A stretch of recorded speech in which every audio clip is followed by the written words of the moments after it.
Hello nerds! Thank you for watching Generally Nerdy. This is your Week in Nerdom Supplemental Edition. Before we jump into it, let's explain to those who are new to the channel what the Supplemental is. Supplemental, generally speaking, is the catch-all. This is where things that don't fit into our other five categories, rather. Things that don't fit in there but are still pretty nerdy or really interesting will go here. Also, we talk a lot about YouTube stuff, or if there's updates to something, then we'll talk about it here as well. That being said, let's jump into the intro so we can hit up that news. Quiet on the set, rolling. Hi, I am Bitsy Telek. Hey, I'm Hale Appleman. I'm Walter Kane. I'm Rene Aubergenois. Odo on Deep Space Nine. Michael Dorn, Lieutenant Commander Worf, Star Trek The Next Generation. Come and see me and hear me and talk to me and listen to me talk about myself. Hey man, this is Kevin Smith, often considered generally nerdy, and you are listening to what is often considered generally nerdy. On Generally Nerdy. You're listening to Generally Nerdy. Generally Nerdy. Generally Nerdy. Before we jump into the news, there's a couple of things. First of all, this is the Monday, rather, so tomorrow, depending on if you're a patron or not. This coming Monday, the 2nd, is the final day for the t-shirt contest. This t-shirt right here, it's the last day you can win one. We are giving away 2 to you guys. How to win one is in the description, so follow those rules, win your t-shirt. If you don't win one, then you can always go over to punishshirt.com and buy one for yourself. They're about 20 bucks. And yeah, you get yourself a Generally Nerdy shirt, hence punish shirt, right? Because they're making visual puns on their shirts. Anyway, so that's that. So this is the last video you're going to hear about it, and by the end of next week I will have a winner. The winner should be picked by Tuesday-ish. Noon on Monday, noon on the 2nd is the last that you can enter. So your cutoff line is noon Monday the 2nd. All right. Next thing before we get into the news is there's I need to make a clarification. I made it in the description for the video, but we're going to make it here as well.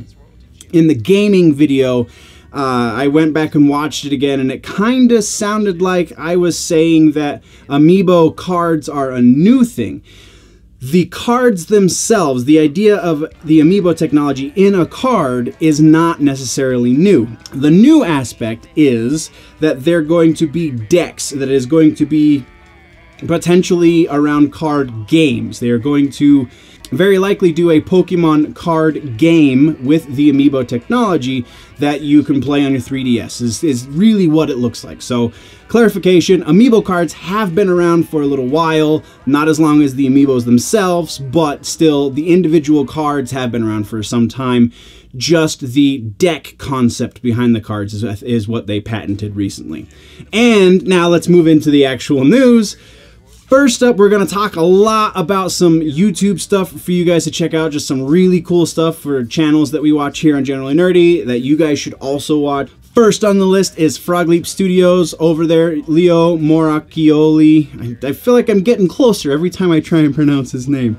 The guy that does all the metal covers, he just did one for Sultans of Swing. It's a great song to start with. His version is featuring, I can't remember the girl's name, but it's featuring another music YouTuber. And it's really, really good. Everything they do over on Frog Leap, we don't always talk about them because you can't, like, I don't want to bombard you guys with every week we're going to talk about the new video that Frog Leap posted. Yeah, we'll talk about the exceptional ones, and I feel like this is an exceptional one. So, link in the description for that. Next up for the YouTube stuff is Film Theorist. Ready Player One opened this weekend. Before it opened, Film Theorist put out a video about the logistics of the stacks of where Wade Watts lives in that story and how it's theoretically impossible. And it's really cool. Again, Film Theorist is a channel I watch frequently, and he kind of forces you to see things in a different perspective, and that's why I feel like it's worth sharing with you guys. So link to that one is also down in the description. Next up is the Nerd Writer. We got the new Nerd Writer video. He talks in this one about dark patterns, and this is something I've been like subconsciously aware of for a while, especially with Facebook. And now that Facebook, the whole Cambridge Analytica thing happened, it's prime ground to talk about. So you know how you can't delete your Facebook account? That's technically considered a dark pattern. And apparently, and I don't know that anyone actually would want to do this, but Amazon, you also cannot delete your Amazon account. Well, you can. It's just very, very convoluted. And you technically can't do it. You have to convince them to do it for you. So there's that. And he goes into great detail about it, and his video essay is much more well prepared than any of these videos are. So check out Nerdwriter 1. Link to that video is in the description. Very interesting information that, again, kind of helps you see the world through different eyes. And then our last bit of YouTube stuff is Rob Scallon. I'm debating, the reason I'm bringing this one up is because I'm debating joining the cause, kind of. So a little while back, Rob Scallon did a video where he made a song in an hour. It wasn't a very good song, but it was a song, and he did conceptualize to end product in 1 hour's time.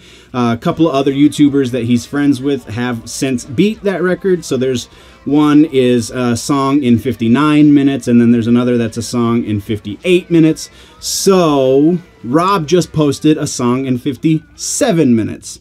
And this one's a little better, but still not a good tune. I feel like there's the potential to do a good tune in that rough amount of time. Being as I'm not as experienced in that process as they are, if I do a video for this, then I might give myself an extra 5 to 10 minutes, so 70 minutes instead of 60 minutes, but the difference would be the quality of the song. I can make a better quality song in 70 minutes than the piece of crap they made in 60 minutes. So just an idea I'm floating around my head. If you guys want to see that, then definitely let me know in the comments. And now we're into the really nerdy stuff, which is kind of what the supplemental is originally intended for, is the traditionally nerdy stuff, according to our patron Marty. First up, we just learned that the human body has another organ-ish. They're calling it the, I'm going to need to consult my notes a little more directly because this is a word that is new to the lexicon, so not a lot of people know how to say it, me being one of them. It's called the interstitium.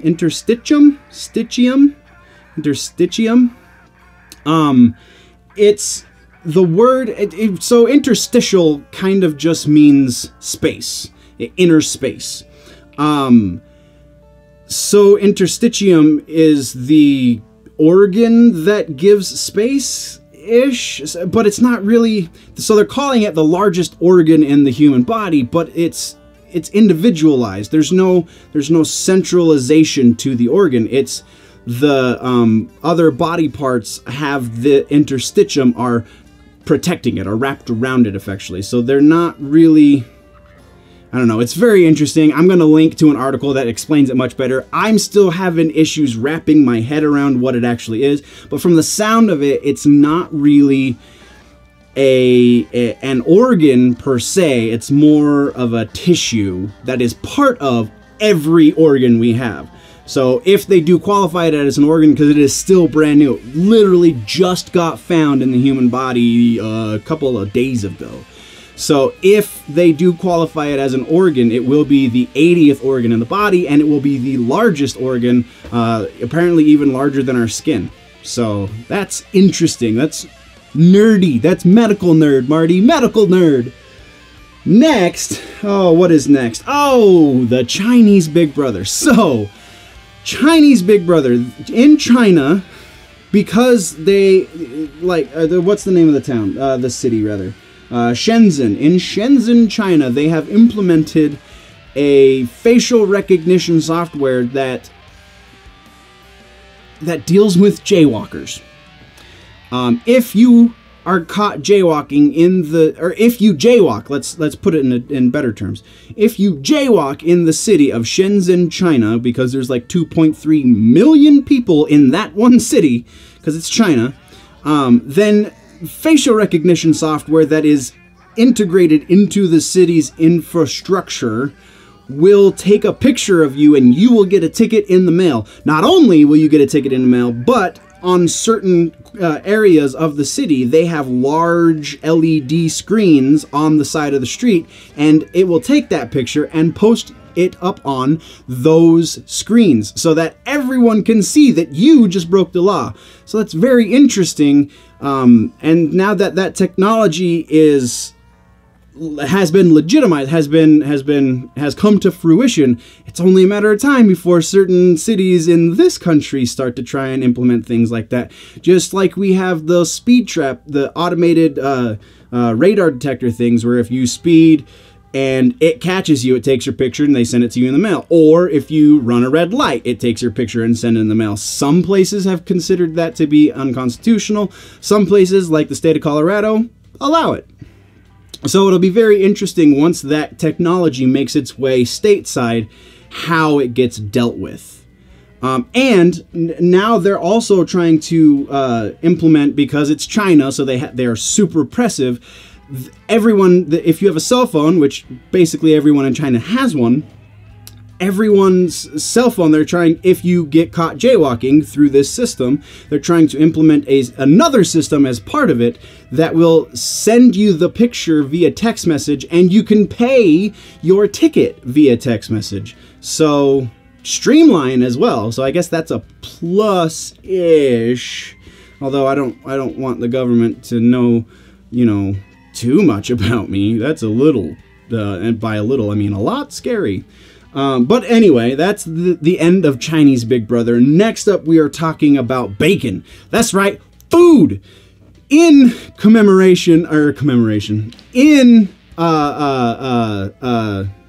homage to the fact that we are going to start our food videos very, very soon, we're talking about bacon.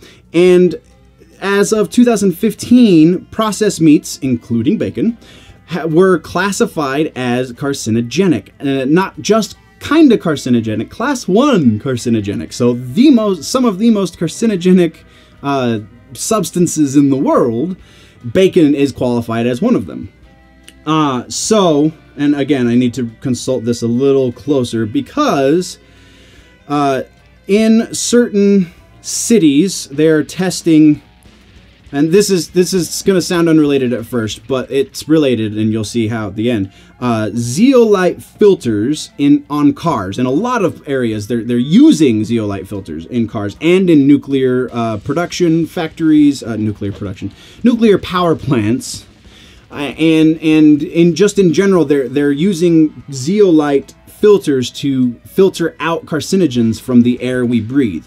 Well, there is one group of scientists who are trying to do the same thing for bacon, because most bacon that we eat is smoked, and that is what makes it that's what makes it so carcinogenic, because smoking things adds carcinogens to the meat. So they're putting zeolite filters. They're experimenting with putting zeolite filters on the smoker element. So if it catches it before it comes out of the smoker, then there's no carcinogens. And so far in taste tests, it's better. I love smoking meats. I am a chef, and that is one of the coolest flavors to deal with, is smoke.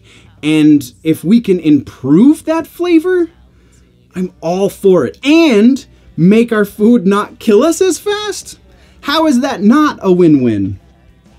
So far, the initial findings of these tests have only been presented about a week ago at the American Chemical Society meeting, and I really hope that this gets implemented so that we can.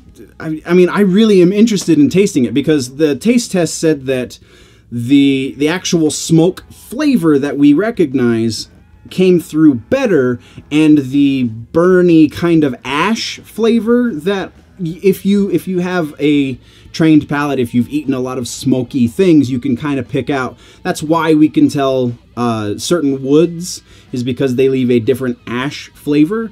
That ash flavor gets reduced which is one of the not so pleasant parts of smoking anyway. So again, it sounds like win-win. I'm super stoked to have less carcinogenic bacon. It's not going to be 100% because you still have to cook the bacon, and again, in so cooking, when you caramelize things, that's what makes the carcinogen, that also adds carcinogens in, and they've only succeeded in eliminating about 93% of the smoke carcinogens as of their initial testing. So super excited. I would love to keep talking about bacon, but we got to move on. Our last bit of news is less nerdy, more current events. I don't do a lot of like current events because that's not, I mean, there's plenty of other sources to get your current events. I am not going to give you your current events, but this one has a nerd relationship. Those of you who watched Smallville back on the CW years ago know that Allison Mack played, oh no, I can't remember which character, what her character's name was. She was the blonde one. Kristen Kroyek also is part of this story. Kristen Kroyek was Lana. Allison Mack, sorry, I let you down. I'm not much of a Superman guy anyway, so we'll let it slide, I guess. Anyway, Kristen Kroyek, not so much. She left the cult in 2013. What's that you say? Cult? Yes. Allison Mack and Kristen Kroyek in 2006 joined a group that was not at that time recognized as a cult that called themselves NXIVM, spelled NXIVM. So interesting. But it was just this weird, I'm going to link to an article about it. She's now looking at being arrested. The craziest part about this is she and Kristen, like, Smallville did not end until 2011. So from 2006 to 2011, 5 years worth of that show, they were part of this crazy, and it's like a sex cult. And like the leader guy, I don't know, crazy stuff just broke this morning, so I haven't been able to find any other sources. I just have it from one source. So the information I'm still kind of taking at face value. She might not actually be facing charges. It might just be that this one source was confused with the report or whatever. So I'm going to try and verify it before I post this and possibly clarify in the description. If not, then I will hopefully have a little bit of a follow-up for it next week on the TV episode. But that, guys, is the end of our supplemental episode. Don't forget, next month we have 2 episodes of Adventures in Photography that we are going to be filming at Dink Denver and at Starfest Denver. Both nerd conventions for different reasons. Dink is more underground comic book and tattoos in a very beautiful building downtown Denver. Starfest is a little more Comic-Con light. So there's a lot more cosplay, there's a very interesting vendor floor, that kind of stuff. So what do you guys want to see in those 2 Adventures in Photography episodes? Let me know in the comments down below. You can also jump over to the website to let me know. There's also a bunch of stuff up on the website that is very interesting to you. I've done 2 non-video posts in the last week. I really am working on getting more of those non-video posts up on the website. So you can go read those. You can go get all of the links to the social media so you can follow me, Facebook, Instagram, Twitter, and you can get links to the stores so that you can buy merch. I'm not wearing my generallynerdy.net shirt right now. It's in the wash. But there is that shirt, and there's a bunch of other shirts. I'm actually currently working on approximately 5 more shirt designs that will be going up into one of those 2 stores. I haven't really decided where they're going, but they will be up in one of those 2 stores very soon. I'm shooting by the end of next week. I will have those 5 new designs up in the stores. If you want to support more directly, though, I also have a Patreon page, patreon.com/generallynerdy. There's tiers. You can jump on for $1 a month, and you get everything early. You get and interviews. I'm about to do a bunch of celebrity interviews. I will talk more about that as they get closer. But I'm about to do those. Interviews go up about 3 to 5 days early. Cosplay goes up also about 3 to 5 days early, and we're about to get some cosplay videos. So if you're not already a patron, jump over to patreon.com/generallynerdy and sign up. But if you are new to this channel, definitely click that subscribe button and make sure you ring that bell so that you are alerted whenever I post a new video. If you like this episode, click that like button. If you are falling behind on your nerd news and you want to catch up, there's a link right there to the left of my face to catch up on all of that, or right above it, there's a link to catch up on all the adventures in photography, so you know what you're suggesting for the Dink and Starfest stuff. But before you go, click on those buttons. Always remember that if it's generally nerdy, it's probably here.